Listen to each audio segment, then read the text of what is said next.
ducadaan in lama soo celiyo albaabada ilaahay waa loo furaa dalabkaada intuu leeg yahayna lama fiiriyo ilaahay waa ka ajiibayaa su'aashaaduba ha weynaatee ilaahay ducadaadan waa ajiibayaa waxaa sugnaaday xadiis saxiixa rasuulka ilaahay laga wariyey calayhi salaatu wasalaam nebiyullaahi moxamed wuxuu maqlay nin ducadatan ku soo celcelinaya allaahumma innii as'aluka biannii ashhadu an laa ilaaha illaa anta alaxadu asamad alladii lam yalid walam yuulad walam yakun lahu kufuwan axad ducada noocaana ayuu ninkaasi soo celcelinayaa rasuulka ilaahay baa maqlay sala allahu calayhi wasalam اللهم إني أسألك بأني أشهد أن لا إله إلا أنت الأحد الصمد الذي لم يلد ولم يولد ولم يكن له كفوا أحد إله وحن وحكوه ويديسنا يا قريتانك أن توحيدك هذا قري دراديس الله صو أحمدك حقا لغو عابده كليجيسة الله عرره الله بريو كاسو وح عفرورا عندلين أصغر عن ميلك صوفر عمين وحو قلمه أما أودقمه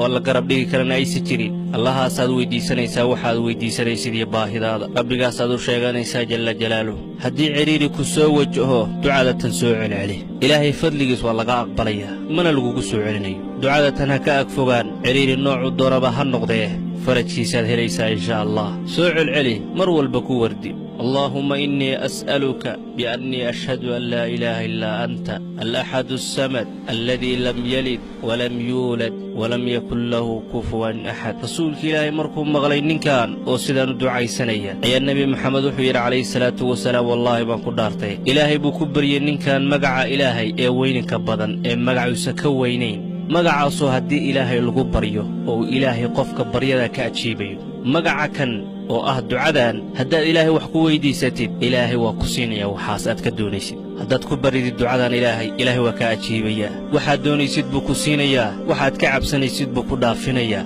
caafimaadka rajaynaysid nooc kastuu yahayba ayuu ilaahay ku siinayaa ilaahay waxaan ka baryaynaa danteena inuu gudo meel kastana wehel nagu siiyo qabriga ilaa qiyaame faraj khayr qabanna siiyo saaxiibo wanaagsanna siiyo rabbi ha naga dhigo kuwa u tasbiixsada asaga in badan asaga xusa ilaahay sababtiisaan ku soconnaa wax ku arkaynaa asaga qofka dhibaataysan ducada ka ajiiba ilaahu ducadeenna aqbal meel kaloo aan magan galno oo cararno ma jirto oo xagga ilaahay aan ahayn ilaahu noo hibe wax kastoo wanaagsan oon rajaynayna adduuniya aakhiro naxariistaada iyo deganaanshahaada allowna dul saar shay walba rabbiyo waad awooddaa ilaah adduunyahana siiyo wanaag aakhirana wanaagana siiyo cadaabkana ha naga ilaaliyo ilaahay waxaan uga baryaynaa qof walba oo ducadan iyo dikrigaani sii faafiya inuu hamiga ka qaado murugada uu dhaafiyo faraj khayr qabana uu siiyo ilaahu qofka ducadiisa